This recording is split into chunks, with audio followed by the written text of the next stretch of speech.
कृष्णः परब्रह्म नित्यः पूर्णः सनातनः इति ज्ञानं समाश्रित्य मुक्तज्ञानं लभेत ध्रुवम्।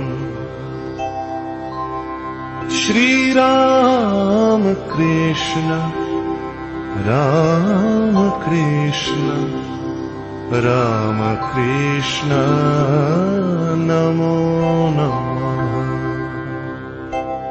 अहर्निशं स्मरेत् यस्तु रामकृष्णम् अभीष्टदायकम् आधिव्याधि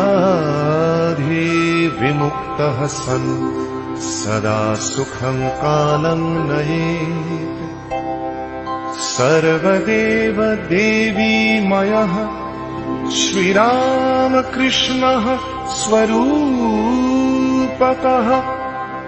जयलाभो भवेत् तस्य यस्येति रसनोपरि।